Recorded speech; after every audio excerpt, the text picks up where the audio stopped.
네, 안녕하십니까. 국민대학교 손해성 겸임교수 겸 서울사이버대학교 겸임교수도 맡고 있고 현직 법률사무소 소속 손해상사로 활동 중인 이윤석 손해상사입니다. 요즘에는 이제 손해상사 시험 지금 8월 초에 잡혀 있어가지고요.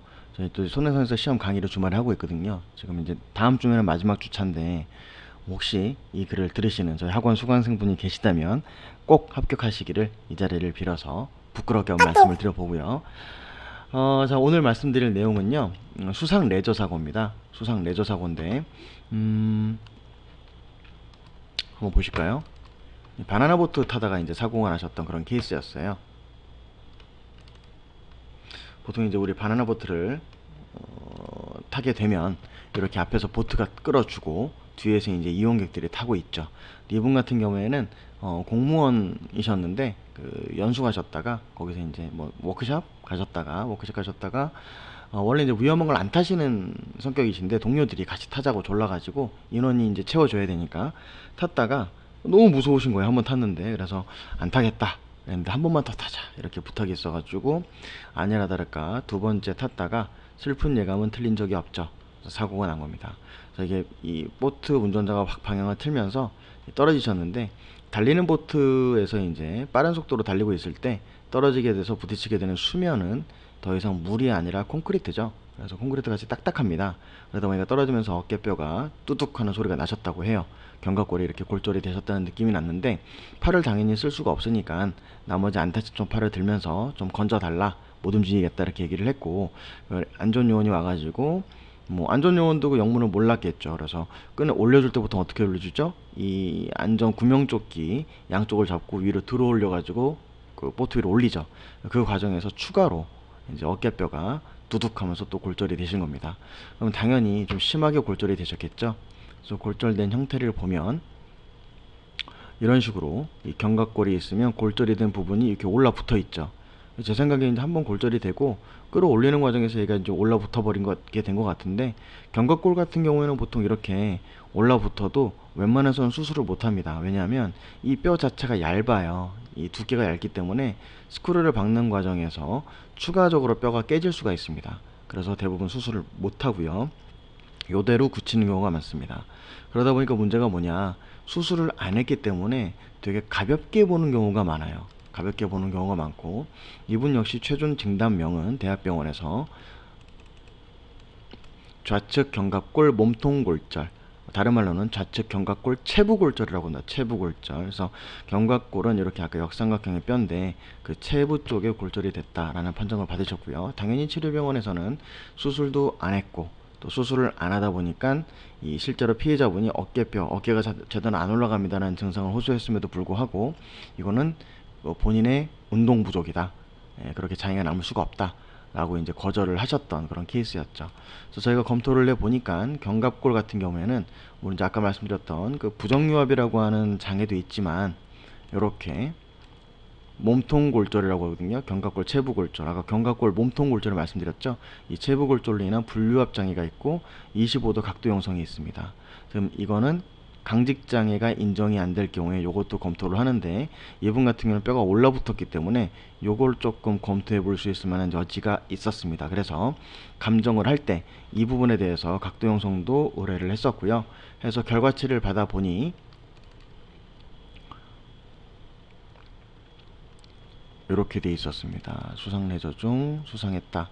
견갑골 체부골절로 각형성이 아까 25도 이상이라 그랬죠. 그 기준이 근데 23.5도가 나왔어요.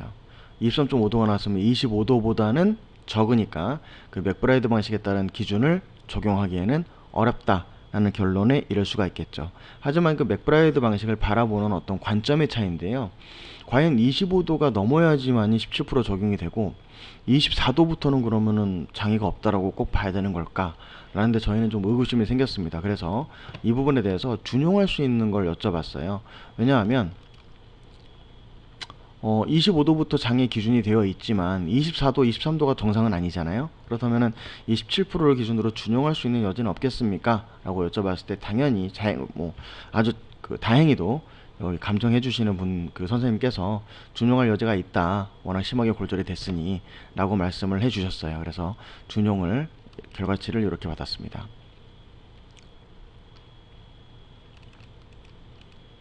자, 25도 각형성에서 23.5도셨기 때문에 4분의 3을 준용했죠. 그래서 12.75% 이렇게 받았고, 개인 보험이 있으셨기 때문에 어깨뼈에 뚜렷한 기형을 남긴 때 20도 이상이면 해당이 되거든요.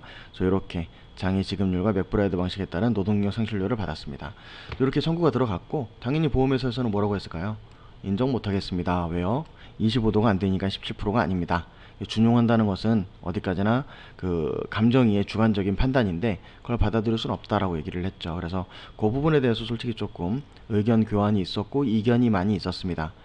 심지어 이분 같은 경우는 공무원이시다 보니까 호봉 승급이 있죠. 본봉에 상승되는 부분, 그 다음에 수당에 따른 거, 이런 것들이 모두 호봉 승급에 포함돼 가지고 그 앞으로 향후 그 인상이 예정되는 것까지 다 산정을 하다 보니까 급여소득자보다 같은 장애를 두고 봤을 때 보상금이 많이 측정될 수밖에 없어요. 그러다 보니까 당연히 손해를 관리하는 주식회사인 보험회사 입장에서는 이 부분에 대해서 아주 완강하게 불이나겠다라고 얘기를 했었죠. 하지만 결론적으로는요, 준용장애를 인정받았고, 물론 준용장애 자체가 100% 다 해줘야 되는 건 아니기 때문에 현재 나와있던 장애율에서 조금 조정을 해가지고 인정하는 쪽으로 결론을 냈습니다. 그렇게 해가지고 종결이 됐던 그런 사례였고요. 이 수상레저 사고 같은 경우에는 정말 이게 비일비재하게 많이 발생을 해요. 그 중에서 견갑골이 골절되는 경우는 사실 많은 경우는 아닙니다. 대부분 십자인대 파열되거나 허리가 골절되거나 이런 경우가 많죠. 하지만 이렇게 견갑골이 골절됐다고 해서, 그리고 대부분 수술을 못한다고 해서 이게 아무것도 아닌, 후유증도 아무것도 남지 않는 상해라고 보는 건 아니거든요. 그래서 이런 부분들은 여러분들이 꼼꼼하게 알아보시고 상담을 받아보신 후 진행을 하는 게 좋다. 그래서 궁금하신 점은 포털 검색, 손해산세 인솔을 검색해 주시던가 밑에 있는 여기 대표번호로 전화를 주셔도 되고요. 보통 제가 이 동영상 같은 거 만들 때 밑에 그 폰메일, 그 저희 이제 그 폰메일 그 바로 이렇게 접속해가지고 상담 신청 남길 수 있는 링크를 남겨놓거든요. 그래서 그 동영상 밑에 하단에 조그만한 세모 표시 있는 거 클릭해가지고 밑에 그 소개글 보시면은 밑에 있을 겁니다. 그래서 그거 클릭해서 들어오셔도 됩니다. 자, 그렇게 해가지고 물론 이제 1661-6585는요 저희가 통화료가 발생하는 게 아니고 저희가 이제 통화료가 부담이 되는 거기 때문에 이상한 번호라고 생각하지 않으셨으면 좋겠습니다. 자, 일단 오늘 그래서 수상레저 사고에 대해서 알아봤고요. 일단 여기까지 말씀드리도록 하겠습니다. 그럼 오늘도 좋은 하루 되십시오. 감사합니다.